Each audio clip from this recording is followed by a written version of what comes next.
I needed LED TV screens mounted and wired on the walls of my new home. I have 2 daughters and a son. I'm a single mother due to a tragic accident. I'll skip that part for now and get to my scary Craigslist encounter with an electrician. I found an ad on Craigslist saying they were a self-employed electrician and offered great pricing in my area. I messaged them and told them I had 3 TV screens that needed to be mounted on the wall, and each one needed a new electrical outlet. He told me he would do the whole job for $300, which seemed like a bargain for the amount of work needed.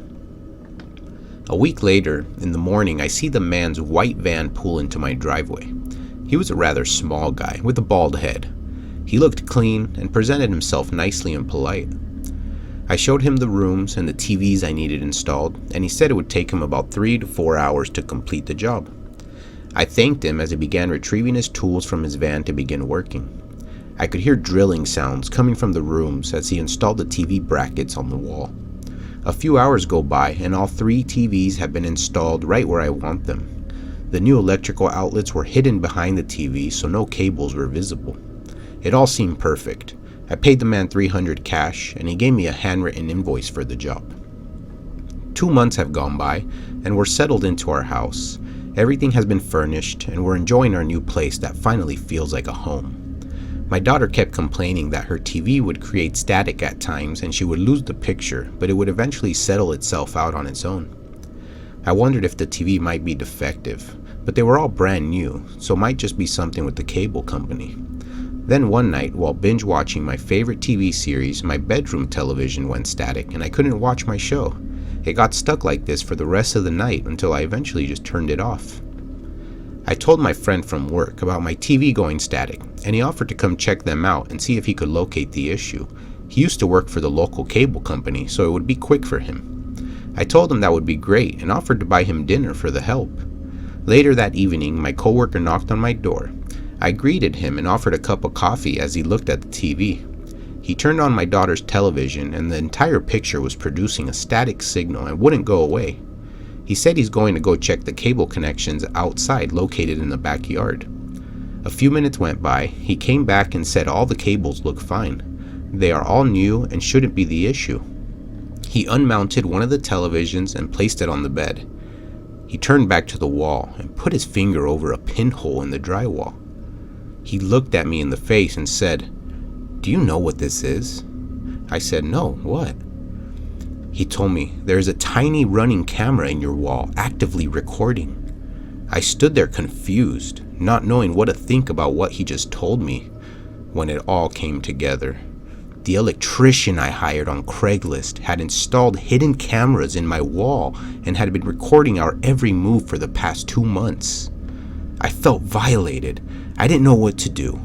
I instantly grabbed my phone as I called the electrician who installed the TVs 2 months back, and his phone line was no longer active. It had been disconnected.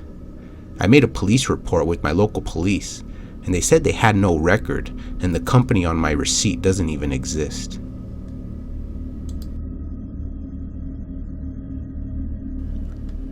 I needed to sell my dresser since I moved to a new studio and it was taking up too much room in my new place.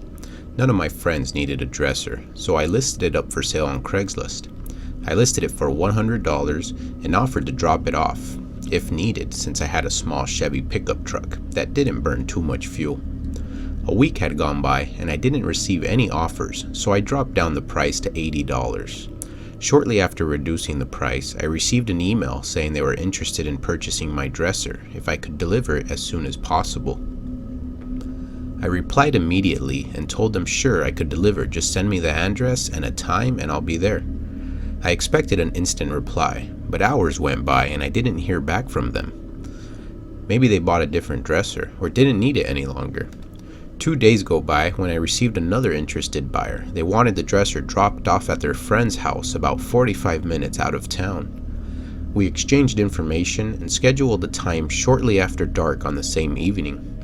I struggled to get the dresser loaded up in my truck. Let's be honest, I'm not a big guy. I'm only 5'4" and weigh 130 pounds. This dresser felt like a solid rock for a man my size. I finally managed to get the dresser loaded and tied down and messaged the buyer. Told him I was on the way and would be there in about 45 minutes. I used my GPS on my phone to track the address since there isn't too much signal out this far in the countryside, and the wooded area makes it more difficult. About 10 minutes away from arrival, my GPS tracker sends me down a dirt road through the woods. I parked on the side of the road to double check the map, and it was correct. I now had to take a dirt road into the woods for 10 minutes to deliver this dresser. I was second guessing myself and almost wanted to turn around and go back home. But I could use the extra cash, and now I needed to refill the fuel my truck used up. I continued down the road slowly while the dresser wiggled back and forth from the uneven road. Luckily it was well tied down so it wasn't going to get damaged. After about 8 minutes down the road, I could see a porch light with about 3 or 4 red pickup trucks in the front yard. I pulled up near the house and began reversing my truck to be able to unload the dresser. At this moment, one of the men opened the front door and waved as I put my arm out the window to say hello. I parked my truck and stepped out my pickup. We greeted each other and he asked if I could help him carry it to the back of his house. I said sure as I was untying the rope holding it down. We each grabbed the dresser and began walking down the side of the house towards the backyard. He had a large barking dog, but luckily it was chained up with a thick chain so he looked secured. He opened the gate and we set the dresser down. As we walked back to my car, there was a man going through my truck. He was stealing my belongings and had my wallet and my phone in his hands. I shouted, "Hey, what are you doing? Give me my shit." He laughed and said, "Get out of here," as he lifted his shirt, revealing a handgun in his belt line. I put my hands up and slowly got into my truck. I turned it on and left there as fast as I could. It was one of the worst nights of my life.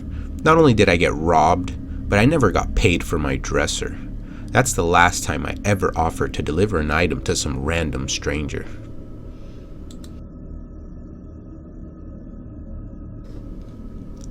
I sold my MacBook Pro on Craigslist earlier this month.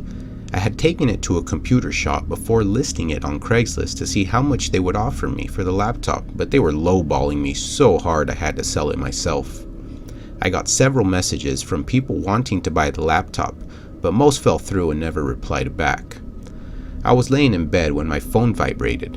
It was an interested buyer and was asking to meet up tomorrow around noon at a local Walmart parking lot. I told him that would work just fine. We can meet up at a Walmart, which is about 10 minutes from my apartment. The following morning, I woke up and did my daily routine. Brushed my teeth, warmed up some breakfast and coffee, and turned on my laptop to get the latest news in the stock market. My stocks aren't doing too well, so I shut my laptop off and decided to take my dog for a walk to the nearby park. I ran into a few friends when I noticed it was getting late as I had to meet up to sell my laptop on Craigslist in just 1 hour. I said goodbye to my friends and headed home to put my dog away and take the laptop to meet at the local Walmart. As soon as I arrived home, I received a text message from the buyer. He was asking if I could drop it off at his home location, 30 minutes away, and he would offer another $10 in gas money.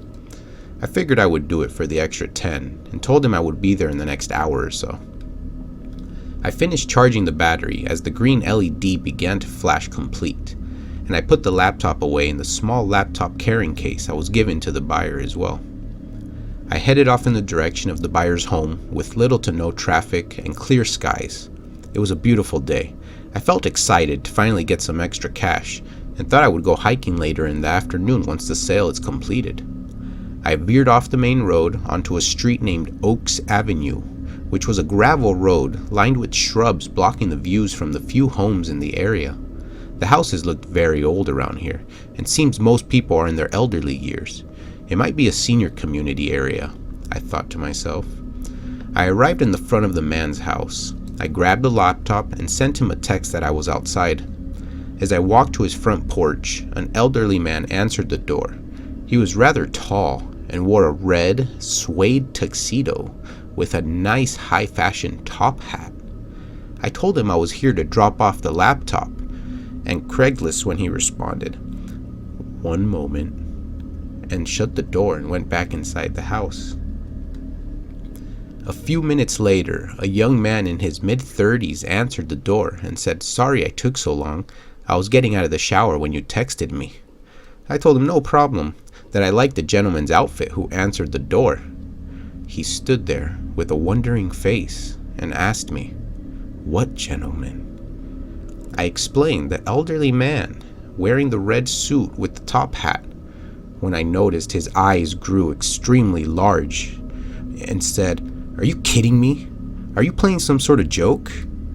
I too became confused as to why he would get upset from me mentioning that someone answered the door before him, when he said, "Look, I'm sorry, but that person who answered the door is not alive.